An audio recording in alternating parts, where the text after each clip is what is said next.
खबर है कि कनाडा के पीएम ट्रूडो इस्तीफा दे सकते हैं। ये सूत्रों के हवाले से बड़ी खबर आपको बता रहे। पीएम ट्रूडो को की पार्टी के 23 एमपी मेंबर ऑफ पार्लियामेंट ने इस्तीफा मांगा है। 23 एमपी का इस्तीफे वाली मांग पत्र पर हस्ताक्षर ट्रूडो के द्वारा किए गए हैं। कनाडा के डिप्टी पीएम ने इस्तीफा दिया, कनाडा के वित्त मंत्री ने भी इस्तीफा दे दिया। तो डिप्टी पीएम ने भी इस्तीफा दे दिया है, वित्त मंत्री ने भी इस्तीफा दे दिया है। अब ये भी सूत्रों के हवाले से खबर आ रही है कि 23 एमपी के इस्तीफे वाली मांग पत्र पर हस्ताक्षर किया गया है ट्रूडो के द्वारा, यानी कि आज जो कनाडा के पीएम है ट्रूडो, वो भी इस्तीफा दे सकते हैं। अभी ये डाउटफुल है, दे सकते हैं, ये बिल्कुल श्योरिटी नहीं है। सूत्रों के हवाले से खबर है और इसलिए भी ये खबर ज्यादा पुख्ता हो जाती है क्योंकि 23 एमपी ने इस्तीफा मांगा था, हस्ताक्षर किए गए हैं इस्तीफे पत्र पे। इसके पहले जो कनाडा के डिप्टी पीएम है उन्होंने इस्तीफा दे दिया है, इस बात की श्योरिटी है। कनाडा के वित्त मंत्री ने भी इस्तीफा दिया, इस बात की भी श्योरिटी है। लेकिन क्या पीएम ने इस्तीफा दिया या नहीं दिया है, ये बात अभी क्लैरिफाई नहीं हो पाई है, स्पष्ट नहीं हो पाई है। इसलिए सूत्रों के हवाले से ये बड़ी खबर आपको बता रहे हैं। पिछले दिनों आपने देखा कि कनाडा और भारत के बीच में किस तरह से तल्खियां हुई थी और भारत के विदेश मंत्री ने भी इस बात को लेकर ये बात उठाई थी। हालांकि अब ट्रूडो के ऊपर ये खतरा जरूर मंडरा रहा है।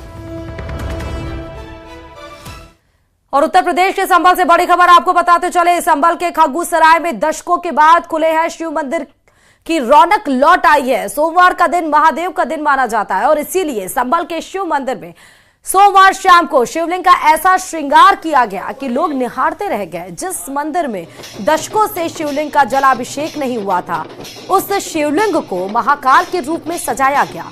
शिव के महाकाल रूप को देखकर हर कोई हर हर महादेव के जयकारे लगाते रहे। ऐसा लग रहा था जैसे साक्षात महाकाल प्रकट हो गए हों। शिवलिंग के ऊपर स्वर्ण आभा का छत्र भी लगाया गया। पूरे मंदिर को बाहर से भीतर तक फूलों से सजाया गया। शिवलिंग के साथ ही हनुमान जी की मूर्ति भी चमक उठी। सिंदूर लेपन के बाद हनुमान जी की मूर्ति और भी ज्यादा भव्य लगने लगी। कल शाम को मंदिर में भव्य शिव और हनुमान आरती की गई। इस दौरान ढोल, डमरू, मजीरा के साथ सैकड़ों श्रद्धालुओं ने आरती में हिस्सा लिया। आरती के वक्त मंदिर वाली गली श्रद्धालुओं की भीड़ से खचाखच भर गई। आरती के बाद प्रसाद लेने की होड़ लग गई। हर श्रद्धालु ये चाह रहा था कि उसे भी प्रसाद जरूर मिले। 5 तस्वीरें भी हम आपको दिखा रहे हैं। शिव की किस तरह से भव्य आरती की गई है, फूलों से पूरा मंदिर किस तरह से सजाया गया है। हनुमान की मूर्ति भी शिव के साथ चमक उठी है। महाकाल का रूप श्रृंगार किस तरह से किया गया है और किस तरह से सैकड़ों की तादाद में श्रद्धालुओं का वहां पर तांता लगा रहा।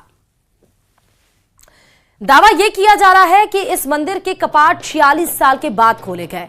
मंदिर के कपाट खुलने वाले दिन से लेकर अब तक मंदिर में क्या बदलाव आया है, यह आप इन 3 तस्वीरों को देखकर समझ सकते हैं। पहली तस्वीर उस दिन की है जब प्रशासन ने मंदिर को खुलवाया।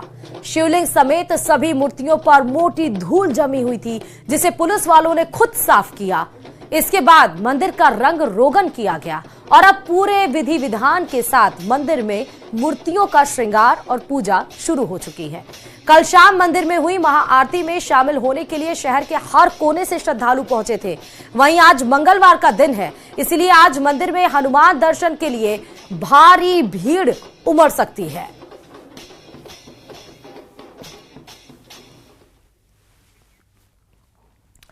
संभल में प्रशासन की कार्रवाई लगातार जारी है। सोमवार को कुएं की खुदाई में 3 खंडित मूर्तियां मिली, जिसके सियासत भी शुरू हो गई है। तो वहीं संभल मुद्दे की गूंज यूपी विधानसभा के शीतकालीन सत्र के पहले ही दिन सुनाई भी दी।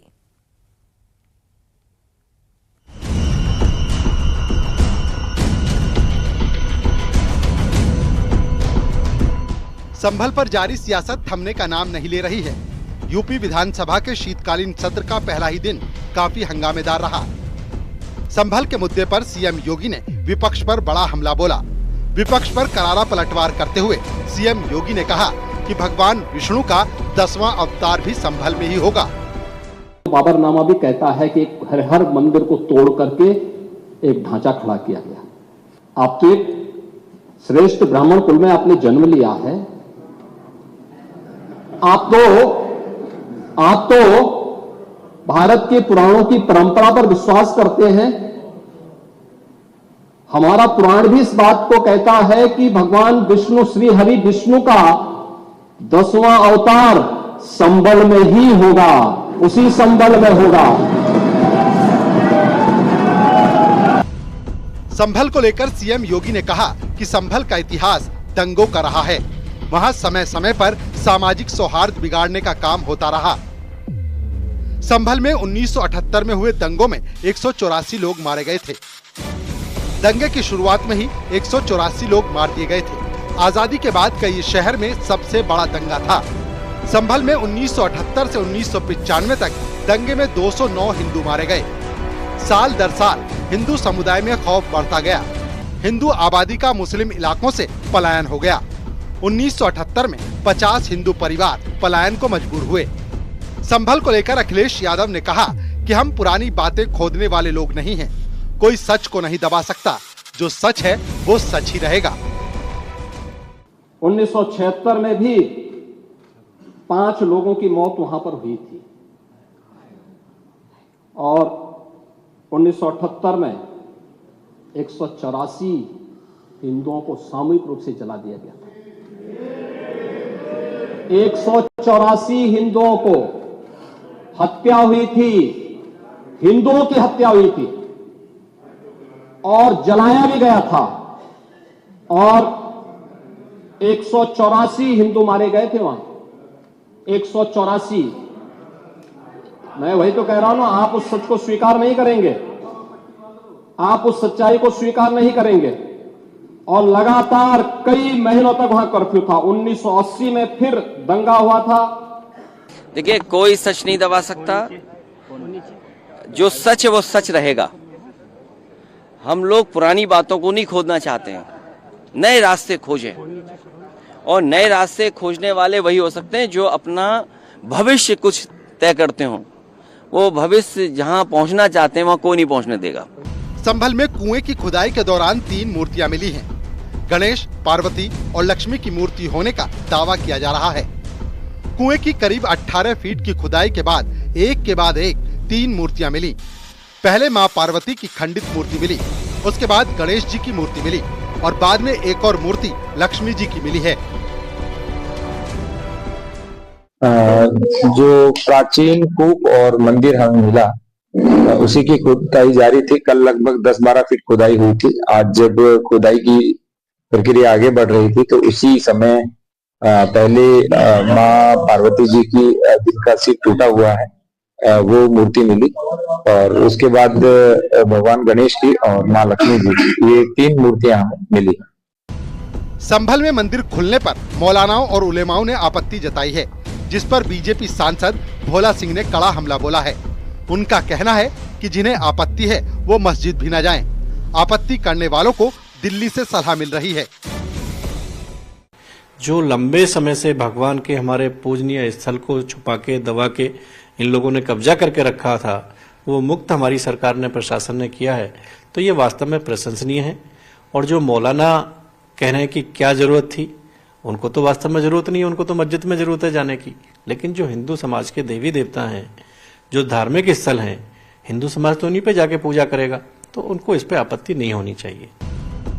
संभल में बुलडोजर की धमक जारी है। समाजवादी पार्टी के विधायक इकबाल महमूद के गृह क्षेत्र में बुलडोजर की कार्रवाई हुई। नालियों पर बनाए गए स्लैब को बुलडोजर से ध्वस्त किया गया। वहीं संभल में लोगों का तांता लगा हुआ है। मंदिर खुलने के बाद से लोग दर्शन और पूजन करने के लिए आ रहे हैं। वहीं सदन से लेकर सड़क तक संभल पर सियासी वार पलटवार भी जारी है। न्यूज़ 18 के लिए ब्यूरो रिपोर्ट।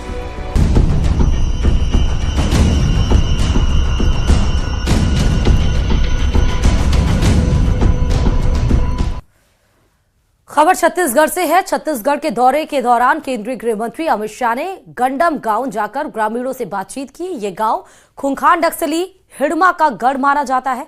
अमित शाह ने गुंडम में कड़ी सुरक्षा के बीच ग्रामीणों से चर्चा की। अमित शाह ने बीजापुर जिले के गांव गुंडम में महुआ पेड़ के नीचे चौपाल लगाकर ग्रामीणों से खुलकर चर्चा की और उन्हें शासन की सभी योजनाओं का लाभ उठाने के लिए प्रेरित किया। इसके साथ ही उन्होंने एक स्कूल का दौरा किया और छात्र छात्राओं से बात की। अमित शाह ने गुंडम के स्कूल में बच्चों की पढ़ाई का हाल भी जाना। अमित शाह के साथ सीएम विष्णुदेव साय और डिप्टी सीएम विजय शर्मा भी मौजूद थे। बीजापुर जिले का गंडम गांव के अति संवेदनशील नक्सल प्रभावित क्षेत्रों में आता है। 5 तस्वीरें देखिए। अमित शाह का छत्तीसगढ़ दौरा बहुत ही ज्यादा महत्वपूर्ण माना जा रहा था। हिडमा के गढ़ में जनता से संवाद करते हुए नजर आए थे गृह मंत्री अमित शाह। स्कूल का दौरा भी किया, उसका भी हाल जाना। अमित शाह की चौपाल भी लगी, कैसे पेड़ के नीचे चौपाल बैठा के और बच्चों से ये बात करते हुए हालांकि नजर आए हैं। और उसके बाद सुरक्षा कैंप का दौरा भी गृह मंत्री के द्वारा किया गया। तो 1 साल में बहुत अच्छी सटीक रणनीति के साथ छत्तीसगढ़ सरकार ने मुख्यमंत्री और गृह मंत्री के नेतृत्व में काम किया है। छत्तीसगढ़ के पुलिस के सभी दलों ने मिलकर, चाहे डीआरजी हो, चाहे छत्तीसगढ़ पुलिस हो, चाहे भारत सरकार की कई सुरक्षा एजेंसियां हो, सबने मिलकर एक मजबूत अभियान तय दिशा के तहत शुरू किया। और मैं आप लोगों को आश्वस्त करना चाहता हूं कि 31 मार्च 2026 के बाद दंतेश्वर की भूमि पर नक्सलवाद के नाम पर एक भी खून लहू नहीं बहेगा। इसका आप भरोसा मान कर चलिए, हम इसको संभालेंगे।